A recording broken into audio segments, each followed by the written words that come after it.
Well, we all know that technology has come, and communications technology has come here to transform our lives, to transform our communities, to transform our country and humanity at large. And we've all embraced it and we love it. Trust me, we're in a different place from where we were some years ago. But there's one issue here we're grappling with. If you're a parent out there, I think you know what I'm talking about. If you're a guardian, if you're a school administrator, anyone in society, there's a common topic that has come up for conversation, and we all know where it starts and where it's ending. This is the topic of our children, the future of our country, these beautiful people that we love and how they relate with devices, with the internet. What are we talking about here? We're talking about child online protection or child online safety. What am I talking about? We've tried, my name is Joseph Chizito. I'm a consumer protection expert. I work with the Uganda Communications Commission as regulators and owners and people mandated to ensure public safety or citizen safety on these platforms and services that we regulate. We've tried to come up with measures to mitigate, to address the issues, the emerging issues associated with child online protection. But can we do this journey alone? Can we handle this journey alone? I think we need everybody. It's at that point that we took our time out, myself and my team here, to come out to all the way to talk to some of the critical people that know what is happening. We may be talking at regulatory and communication services level, but there are people who are dealing with the back end things, the people who know the magnitude of the harm that the internet is causing our beloved children out there. So we took our time out here to go all the way to Butabika Hospital to meet one psychiatrist expert, and that's none other than the Deputy Executive Director of Butabika Hospital, Dr. Byamah Mutamba, to have a deep conversation on this issue, to help us understand from the health side of things, so that we know what we're doing at the regulatory side. And I'm inviting everybody to listen into this conversation because it will help us. We need to hold hands together and see what we can do as a country on this issue. Dr. Byamah, how are you, sir? I am okay. Pleasure to be in your space here, and like you promised, please don't detain me here. No, we don't delay. Yes. You're always welcome for us to have conversations about mental health Yeah. and other related issues. So glad that you could make it. Yeah, we're here. This issue, you've had my introduction.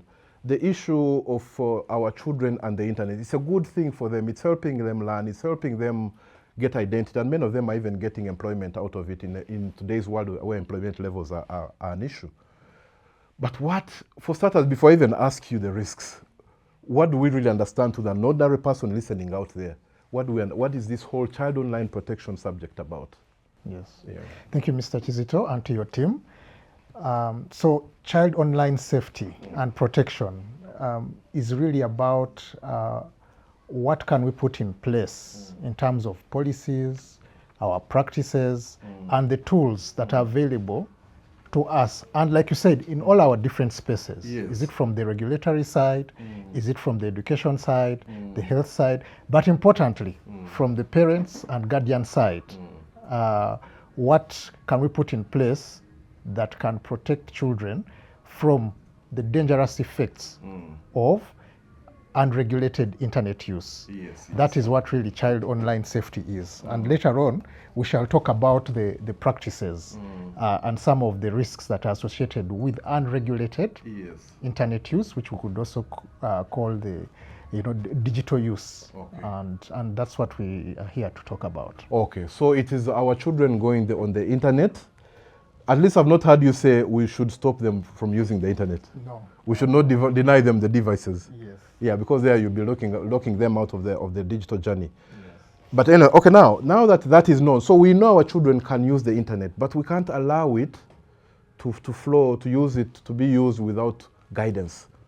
So if a child goes on this internet unguided, what are these most common risks they are most likely to encounter? And many are looking at child who are teenagers or minors. Yeah, not the big children, because even you're a child, I'm a child also, to somebody out there. Yes, what are these common risks, the big risks that you would want a parent out there to know, that as I hand Boo and Chuchu, this child of ours, this device, this is the poison I'm handing over to him or her. True. Yeah. And like you said, and also the UCC, I think it's one of the reasons that it exists. We are living in a digital era. Yes. And we're in a digital era because we have found that the digital era is very useful in our daily lives, in our work lives, in other aspects of our lives. However, over time we've also noted that it can be potentially dangerous. It's two sides of the same coin. And now, especially for children, as much as you said we are all children, but we are also adults. Now, for children, it's important because they are vulnerable, and that's why they are protected by many policies and regulations.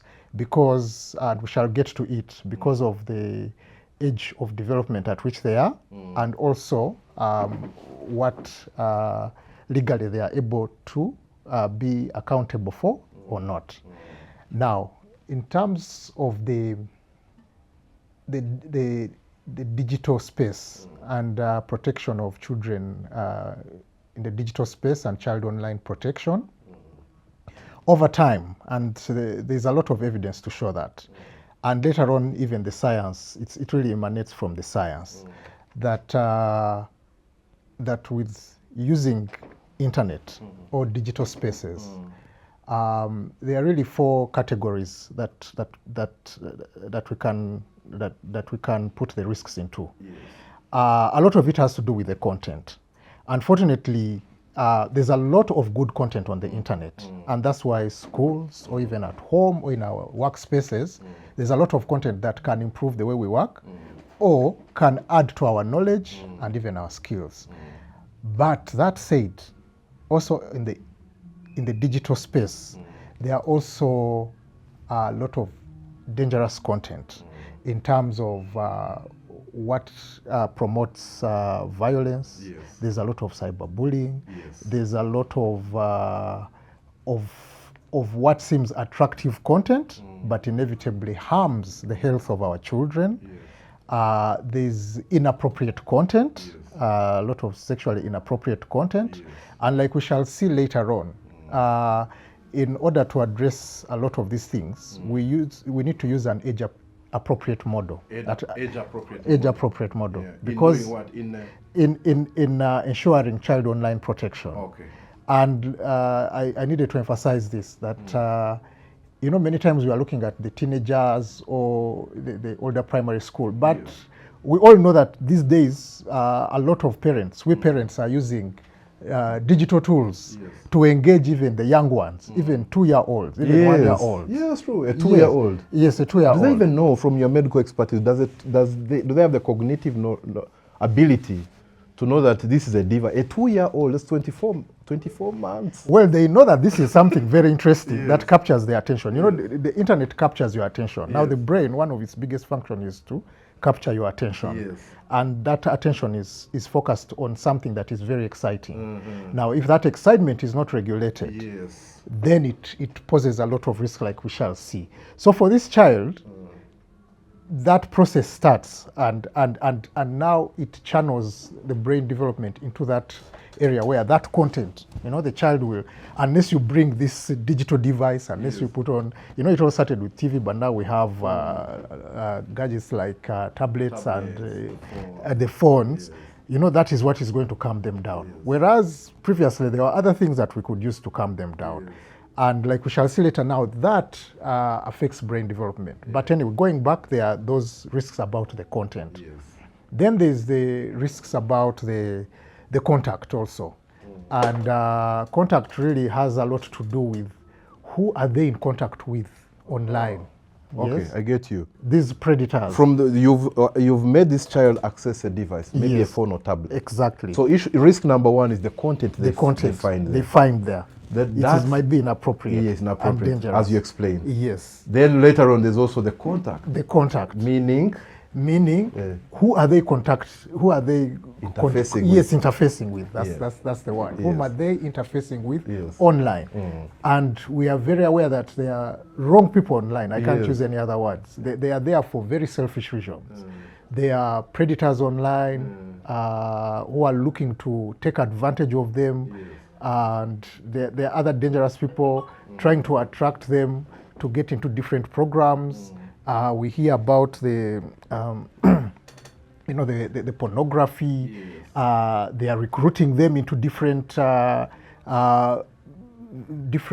bad programs. Yes. or with bad intentions. Yes. So that is about contact. But also with contact, it is about how much time is the child spending, yes, online. Because that also has an impact Screen time, on their yes. screen time. Yes. Exactly, screen time. Yes. Screen time is also something that that puts the child at risk. Now, when you first explained the issue of contact, Yes. I remember something my executive director, Honorable Byamah Mutamba, once said that in the pre-internet days, the child used to be raised by the parents and the community. Yes. Now, when you allow the child to go on the internet, you have allowed a random person out there to raise your child. Yes. So what are they planting in their head? Exactly. That's the contact point you're making. Exactly. Who are they contacting? What are they contacting? Yeah. What are they influencing them to do? And like we shall say, it also, all these are linked now with the content, because they use very attractive content, something that excites the child, that attracts them, that keeps their attention. Yes, but now that contact also is with someone you don't know, who has very bad motives. Yes, and they are recruiting them. Yes, radical and very, very bad. Actually, they are trying to get them to do certain things that they are not supposed to. But because they are children, they don't have the same brain development, the same judgment, like you and I, who will say, but this person who is asking me to do this, who is asking me to undress, who is asking me to look at to become a terrorist. Yes, to become a terrorist, exactly. To go and try out this method of fighting somebody else. For them, it's exciting. It's exciting, and they develop the content so that the contact can continue. Then that also goes, they are all interlinked, but I thought this is a better way to categorize them. So there's the conduct. Now the conduct also has very much to do with from content to contact. Now there's conduct. Yes. Does each one of them keep graduating into the other? No, they actually interlinked, because like when I tell you about conduct, conduct is more about now the conduct of the people who are interfacing. So we have already talked about like the ones who are promoting terrorists, pornography, cyberbullying, hate speech, grooming, grooming. All these, that is now conduct. Yeah, so it exposes them to bad conduct if it's unregulated. So there's content, there's contact, there's conduct, and then we can also say there's commerce, because that has also come along, and we know that a lot of the young people are out there, and indeed they are very good apps, programs that promote business ideas, promote marketing, promote commerce. However, in there also, there's very bad advertising. There are apps which are looking to take advantage of you and get you into really bad bad commerce and eventually into trouble. So the conduct, content, commerce, and contact are all related. But essentially, it's that we are exposing children when there's an unregulated use of, unregulated, unsupervised, and not moderated. Yes. So all these are the usual risks broadly. The problem might be others, but these are the risks that we have to contend with and that the child has to contend with. But again, it's important. For example, just to emphasize, like a lot of the forces I've mentioned, the teenager will be very much exposed to them.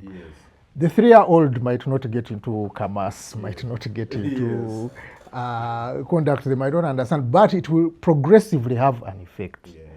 And like we shall see when we go to the science, it follows the same pathways in our brains that result in us having an addiction to what we initially liked and caused us some pleasure. Now that is also where a lot of the risks are coming from the digital side. That's true. Yes. Okay, I like the way you've put them in the 4 C's. I think for somebody watching us out there, just look at the 4 C's. One was content, then the contact with the person you're dealing with, then the conduct of the child.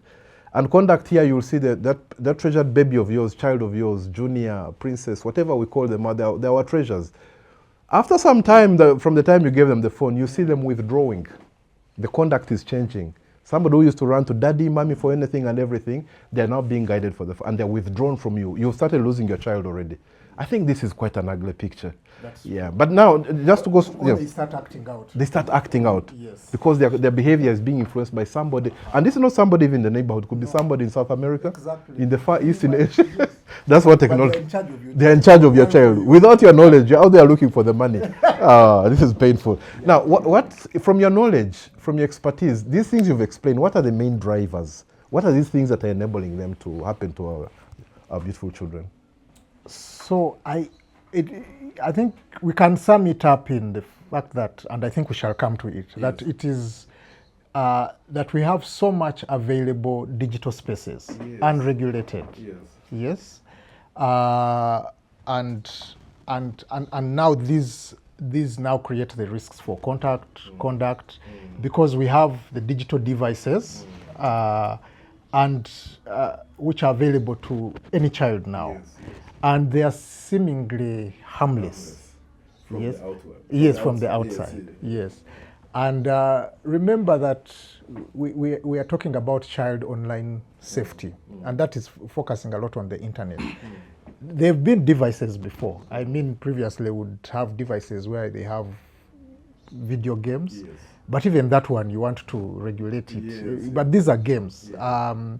Or even outdoor games, even if we are not using devices. So there have been devices, but which can be regulated, or they are self-regulating, because someone will only play video game for so long. Yes. But the internet, the online digital space, is designed in such a way that it is continuously evolving. So now that makes it another risk. And then it is so vast and with so many options for the child, yes, who cannot regulate themselves on what they are able to access and what they should be accessing. So it's really about the breadth of exposure, yes, and also the depth of the content that is there, and the people who are actually looking out to influence children. Yes, yes. Those are also other drivers. Yes. And maybe along the way we might want to think of what kind of devices, because it all starts from the devices. Yes, true. Can be, that's the end point. Yes, yeah. Should we allow for children, yes, and at what age? Yeah. Yes, and that will come into the content. So I think it's just about the availability of the internet that is unregulated, yes, now creates these drivers, yes, because now it is available but unregulated and non-moderated. When you say an internet that's unregulated, you're telling us, UCC, please do your job. I think all of us. all of us, yeah. That's why we're here. This is not something you can do. Now, doctor, you're a doctor here. You're a psychiatrist. Yes. From the science of it, give us a bit of the health issues associated. You know, sometimes we think giving people so much internet, they're there watching football, they're watching Tom and Jerry cartoons, whatever you call it. But the medical side of it, the science side of it, take us a little bit inside there. And this is where I really want you to look in that camera so that parent hears what exactly really happens. And I think all of us here are parents. So, you know, we'll start from the basic side, the way the brain works. In the brain, there are those areas which are responsible for our daily living. Those functions which are critical to our daily living. Eating, sleeping, procreating. There's a system which allows you to feel hungry so that you look for food and eat. And then when you're satisfied, it's unlikely that you're going to keep eating. Yes, you eat, you get satisfied until the body again informs you that you need to eat. You need to sleep. So there's a balance. A cyclical balance. Now, for a lot of things which affect our brains, now like unregulated, wrongful use of the internet, yes, whether it is either too much or depending on, or wrongful use, which has to do with the content or the conduct. It acts like other, for example, like other substances which affect our mind. And And these affect, again, that area of the brain which is responsible for our daily living. How does it do that?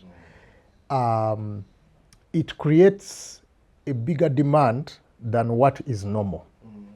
So it makes you, initially, for example, the child will be introduced to certain content, which is exciting.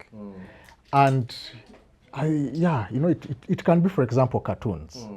But if you've been with children that at a certain point, they'll get tired of a certain cartoon. They'll get excited. After some point, they'll get tired of a certain cartoon. But now the content which creates unsafe online use is such that it continuously evolves and makes the child want to continuously use the internet. And because they don't have the ability to say, I think this is enough, or they don't even have anything else to do until you tell them, this is time to do this, it's time to do that. There's continuous excitement by this online content or the person they are contacting. Yes. And now this continuous excitement, attention, affects the sentence in such a way that the brain interprets it that you need this a lot more. Than the 30 minutes you needed to do it, you need it a lot more. But even if because it's exciting and it is creating some sense of pleasure, and it creates it in such a way that it is more than the usual. And so the brain interprets it as having it being more necessary, essential than the usual one. And so demands more of it. And so that's why they take longer and also use it more frequently. But in doing so, it is also changing the brain. It is the brain is focusing a lot on this internet use at the expense of other areas of the brain which would otherwise be developing for other things. Because we need to develop holistically. And that in many ways actually informs what the effects are, like we shall come to them. So it is that effect on the brain, like other addictive substances, that makes the child want to continuously use, because there is no limit, there is no balance. Like when you eat enough and say, for me, I've eaten enough. This one, it is more like if you leave a child, they can spend on the internet the whole day. They will not even mind about food. No, they will not even mind about food. And actually, someone told me that today's child, especially the Gen Zs, you'd rather give them data than give them food. Give them food. Yeah, and yet food is a basic. It is essential. Yes, and that's how the brain and body were designed. That these which cause you the demand, the excitement, are there so that they can keep life. But now the brain interprets it that internet is more important than food for sustenance of life, because it's affecting the same area. It's causing more excitement, more demand. That is the science behind it. It's a bit more complex, but I hope that can explain. Okay. Yes. So with that demand that keeps the child hooked onto online and is continuous, has no time to be interrupted and have a level of satisfaction. Then it is continuous, and internally the brain is changing and putting them at risk for an addiction and other mental health problems. But like I said, it's also affecting the development of the brain, in that, as you said, they are not sleeping enough, they are not eating enough. That is essential for brain and body development. So you find that they are more withdrawn, they are losing weight, or they are putting on weight. A parent watching out there, these are things they're most likely to see. Exactly, withdrawal, putting on weight. Yes, withdrawal. They're not sleeping. They are not sleeping well. They have sleep problems. They are probably putting on weight because most likely they are going to binge or eat junk food, not the regular food. But they are also sedentary. They are in one place. It affects their emotions. And you'll find that they are not, just as much as they are withdrawn physically, even emotionally they are, like being on your own, they are detached. They are losing that. Even from their own parents. Exactly, from their own parents, and even their friends. They prefer being in their cocoon. And so they create another environment online, where that virtual online interaction. Yes. Whereas as human beings, we're really designed to interact physically, especially for a child. They need to interact with the environment, with others, for their, we develop both emotionally, social, cognitively, psychologically, even culturally. But now they become an individual on their own. And then that puts them at risk, because then this is the same child you want to go to school to perform certain tasks, or even at home. So they eventually find that they are not adequate in doing certain things, performing certain duties. They are enclosed in their minds, and that makes them anxious about whether I can do this properly. That puts them at risk for depression, for use of other substances, so that they can cope up with whatever distress, plus the other physical health problems that we've talked about: no sleep, putting on weight, they become obese, which puts them at risk for other conditions.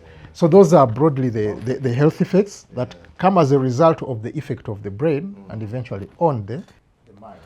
It's a sad picture that you've painted, but this is the reality out there in the community. And unless we intervene, that's where we're heading. Because imagine, for me, what captures my attention is that the capturing of the brain of the child. Imagine, like they said, 60-70% of the population are children. Imagine 60% of your future population, future decision makers, their brains are now captured by somebody else, by technology. What kind of Uganda are we going to have tomorrow? I think it's where the national conversation comes in. Now, from your experience, do you think we have enough? Because we seem to all have gone to sleep on this. We are, so as you give that child the internet, as you give them the device, the phone, and what Dr. Byamah has explained, that's where you're pushing your child. But before we blame or point fingers and what, for starters, if we're to be honest with ourselves, do you think we have enough legal and regulatory frameworks to address this across the board, without really pointing a finger at anyone? Yes, and I like the even fact at individual level, parent and community. Exactly, and I like the fact that you're saying we don't point fingers, because we might look like we are pointing fingers, but the reason we are here today is to have this conversation. You know, if I may digress a bit, in the mental health field, this is a challenge we face. All of us have someone or individually suffer from mental health problems. But having a conversation about how to support... Do you want to say that again? All of us suffer from? All of us, either individually or the people close to us, have people suffering from mental health problems. Okay. Yes. And I'm saying mental health problems, not even mental illnesses, because common mental health problems, that's why they are common. A lot of us go through them, and we need support. And actually, like now we're on child online safety, but there are a lot of adults who also have poor ethic around using digital devices, and have also problematic internet use. Yes, and why that is important is because also the children learn from us. Yes, they model, and if we have behaviors, actually I didn't mention that as a risk, but within the home, we have problematic internet use that children learn from, because children learn from us, they learn from the environment. But going back, when you are saying we don't point fingers, yes, we're having this conversation so that we all of us are stakeholders. All of us, in whatever spaces we are in charge of a child. And that is someone below 18. Whether you're a parent, you're a guardian, you're a teacher, you're a doctor, you're a supervisor somewhere, you're in charge of a child. And so this conversation is important. Looking at the legal and regulatory framework, one, it's good that the country has the Uganda Communications Commission, because I think it's pushing on that front. I don't think we have enough legal and regulatory framework. I know we have the Computer Misuse Act, we have the Uganda Communications Act, but like you said, you're about setting in place the laws and the regulations.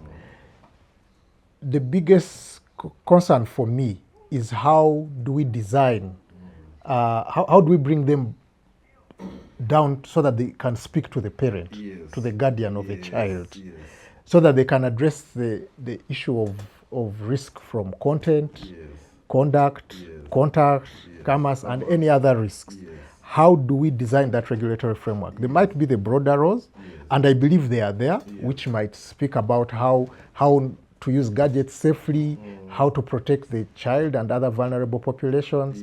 But how do they speak to me as a parent, as a guardian? And maybe that needs us to, as we develop this guideline, because the digital space is really evolving so fast. And like you said, it requires more than the UCC. It requires all of us to be part, including children, to tell you that, you know, for us who use these things, this is how best you can protect us. And then maybe come up with, and maybe we shall get to that, tools. I know we have the regulatory framework, but out of that, can we come up with policies and tools that speak to a parent, that speak to a teacher, and that also allow them to ensure that children are using online safely. I think the basic message is we are still not there. I think we are now familiar with some countries which have come up with specific acts. I don't know whether that is the way to go, but we need something that works for us. Because like we say, even as we are speaking now, there are a lot of children who might not have this access to online. Yes? For others, it might be a subject that seems very privileged, but they still remain at risk because we are trying to come up with systems which speak universally. Okay. Dr. Byamah, from your explanation, I can see that we may be having the enabling, the laws and the regulations, but what you're saying that these are scattered under different actors, under different sectors, maybe education. In communications, we have ours. Then we have maybe funding agencies, global and other MDS, but they are not harmonized and integrated. Now, the other thing you're saying, but much as we may be having them, it is important that the first point of contact, that is the parent, is aware of their role and the different roles of the other actors. Would you want to shed some light on that? And probably before you even go there, in terms, you try to paint a picture of how bad it is in as far as children. Would you have any numbers on how these children affected, to what extent? We may be explaining an issue here, yet only 2% every child matters, but we may be having like 2% of our young people affected. Would you want to comment that, and then what the role of the parent or any other actor, what we could do? Yes, that's interesting. So actually, a lot of this information is, especially in our context, is anecdotal. And because a lot of the effects of unsafe online use by children results in a range of health problems and other issues, we've not been able to disaggregate the numbers that this can be attributable to online protection, at least in the case of Uganda. In other jurisdictions, they might have those numbers. But, you know, in our field, the anecdotal information and the lived experience, like what you hear from a child, from parents, from teachers, is very important for us. But what it speaks to is that we now need to actively come out and research this area, because, like we said, the digital space is evolving. All of us are going digital in one way or the other, and this cry is coming out, and we need at least the responsible actors to design research that will quantify how big a problem it is, and also qualify it. So that we understand what is happening in our context. Because, from different perspectives, whether it is from the provider level, from the digital, the devices level, the technology developers, the parents sleeping on their roles. Exactly. We need to understand this problem. But what we know is that there is a problem, and we need to do something about it. But I think if we had more investment into research to quantify this problem, and like I said, it usually goes hand in hand with the health issues that I talked about, the complications, and also to emphasize that many times people might get into unsafe online use, especially children, when they are coping with other problems. So it can also be the chicken and egg conundrum. So we really need to study this space and we need to invest in it because technology is not going away. Digital spaces are not going away, but our children are vulnerable and they need our guidance. Now, coming back to what are the roles that parents, I actually prefer using the word guardians because many times a lot of the children nowadays spend a lot of time at school.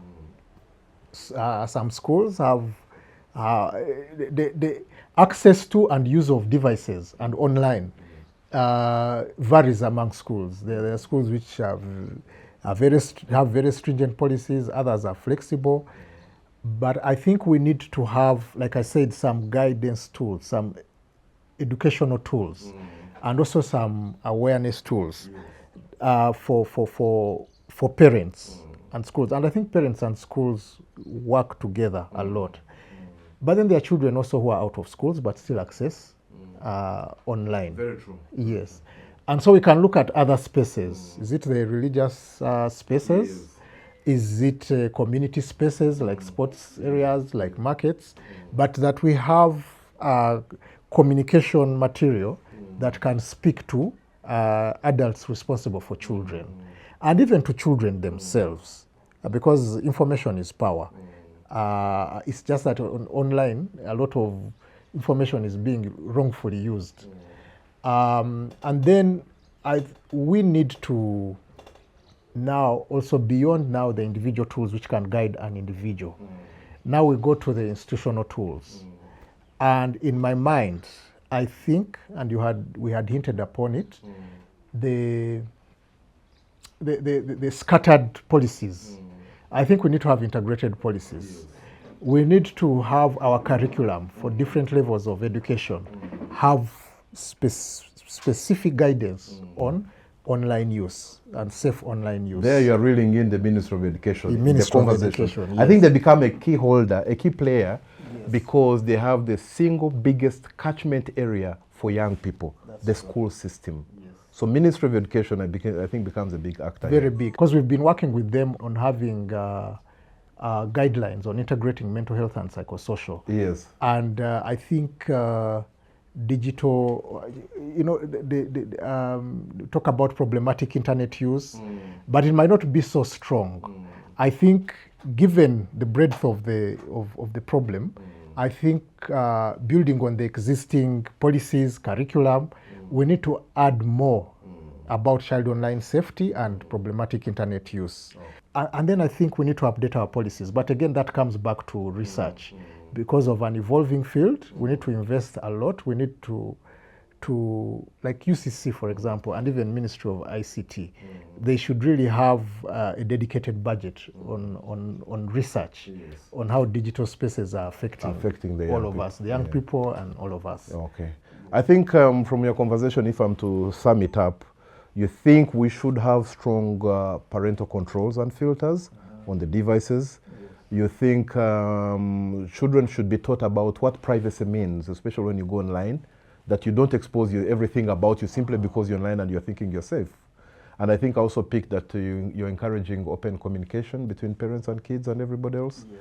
And then managing screen time. Don't allow that child to go to bed with a phone under the duvet, if I'm to put it in simple terms. Those are some of the simple measures. Do you think we've done enough on awareness as a country? Awareness across the board to the kids, the parents, and everybody. No, I don't think. I took note that the division was running a series on digital spaces and children, and I think that was a good initiative. But I think all audiovisual services, media should have an element of raising awareness about safe use of digital spaces.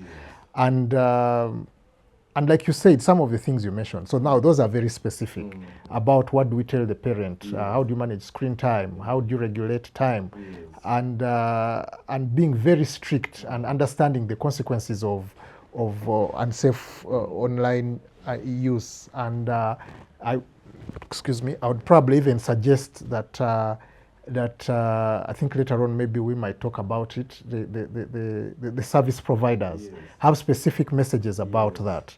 Like we've tasked those producers of other addictive substances to come up with health messages. I think it is important. Yes. And then, like you said, we need to guide children because a lot of them, we are the ones either modeling for them to use the internet, or they don't have guidance on what on the unsafe nature of online use if it is unregulated. So those are very important. I think from on the issue of awareness, where I come from the UCC, from the regulation of communication services, we prioritize the whole thing of child online safety, right from the board to management and everybody and staff of the commission. Everybody is now sensitized and we've picked up the conversation. We've tried to go out there. A framework has been developed, but the framework is now from the regulator's side. But we need to talk to everybody. You people in the medical, the psychiatrists, the social people, the enforcement people, and every industry people, we need to talk to each other. And then we'll try to do a bit of awareness in the schools, on our digital platform, but that's a drop in the ocean. A drop in the ocean. We need to talk to each other on the issue. And that's why I was suggesting that to help you with awareness, we can use the different, the stakeholders we've talked about, whether it's Ministry of Education, whether it's Ministry of Health, in a lot of the communication materials, when we are talking about NCDs, when we are talking about looking after your health. Yes. Let's also talk about, online safe online use by children. Let's use available channels so that it becomes a conversation that people start having, and then eventually they start acting on it, because it's affecting everybody. And so let's use available channels because I think it is still low, but we can raise the awareness. Dr. Byamah, as we're talking awareness and where we've come from the simple technologies we've had, where we are now in the year 2026, in comes artificial intelligence. Are we winning this fight? I think it depends on how we choose to fight it. Because I agree, it even complicates the incomes, encryption, incomes, so much. And like we are talking about content and conduct, like you are saying, there are people behind the screen, and they are using all these models to identify, to recruit, to target specific information, to hide the information, to hide themselves. So yes, AI has come, and we need to figure out how best to use it, to protect ourselves against it. I mean, children are being taught certain behaviors. Some of them actually resulting in very harmful behaviors, even right up to suicide, through AI algorithms.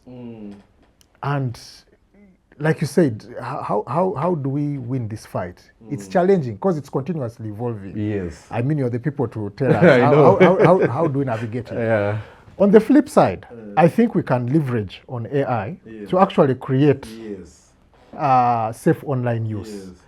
Like you literally, you literally use that system that is against you. You boomerang it and have it and now work with AI to come up with models that can protect children, and come up with age-appropriate content and safety measures for child online use.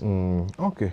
I think as we've had a good conversation, as we begin to draw close to the end of our conversation, looking forward, what would you, against the background of everything you've given us from the stakeholder working together, from the medical, from what you understand from the society, what recommendations would you make to strengthen our conversation or Uganda's agenda on the COP, on child online protection, to make it more effective or to promote a safer digital environment for our children? Yes.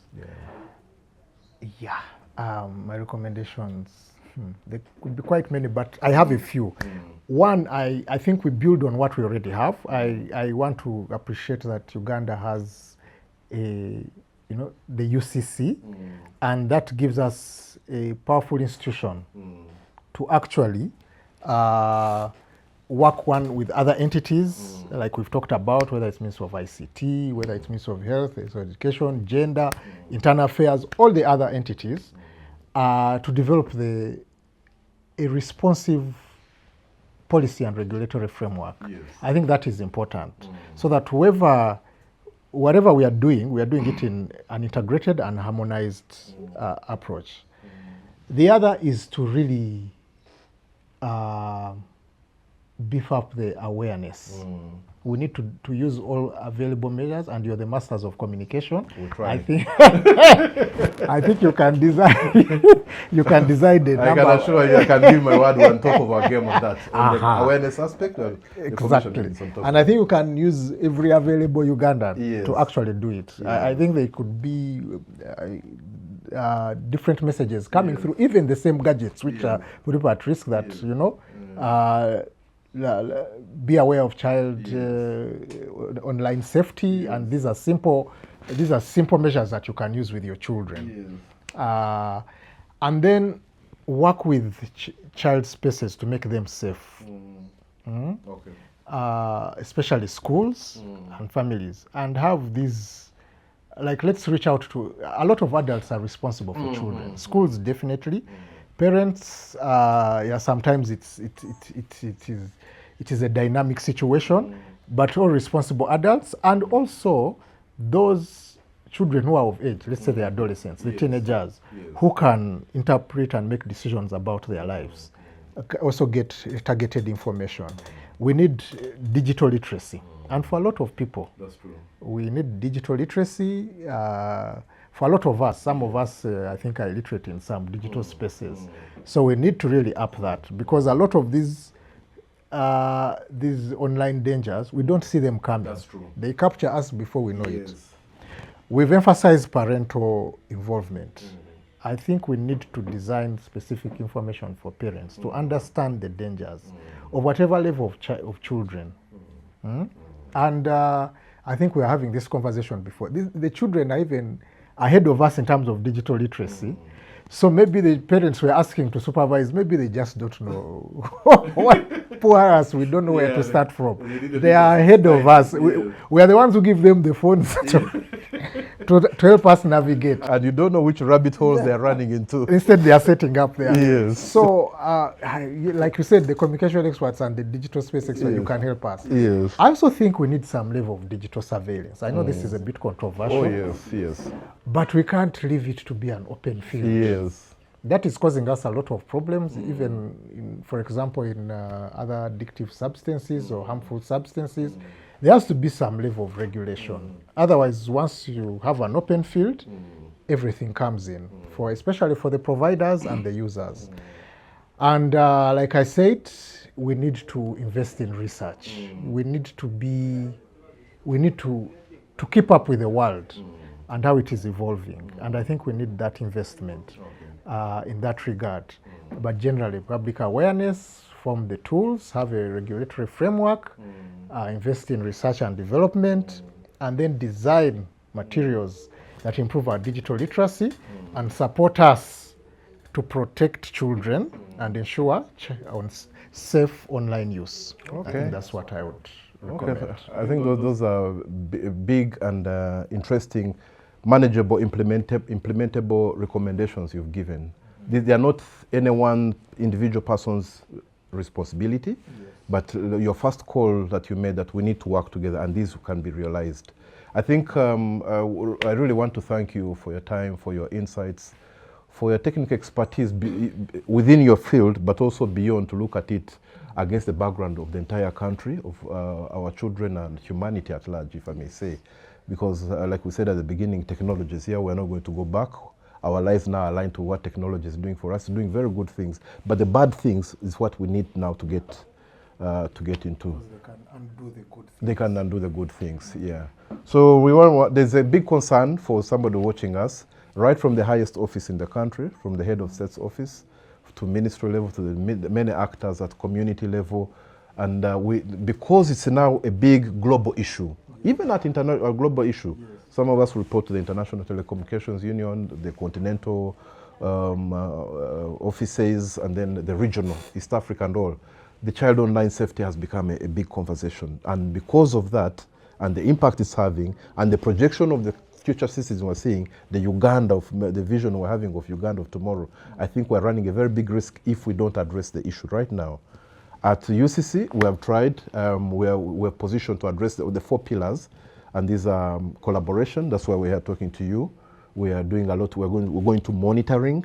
We're doing the awareness bit of it, and then the enforcement. At some point, we shall have to have things done, whether it's at service provision level, at community, but that is important. It's very, very important. We shall appeal to everybody to support us. When we come to the churches with this conversation, please open your doors to us. When we come to the schools, sensitize. Please, when we come to medical institutions like for this, example, we should, for every child that we see, we should assess the risk of safe online use. Where are they at? Or are they at risk of that, and how is that impacting on their lives? Okay. I think I'll take that as a good parting shot.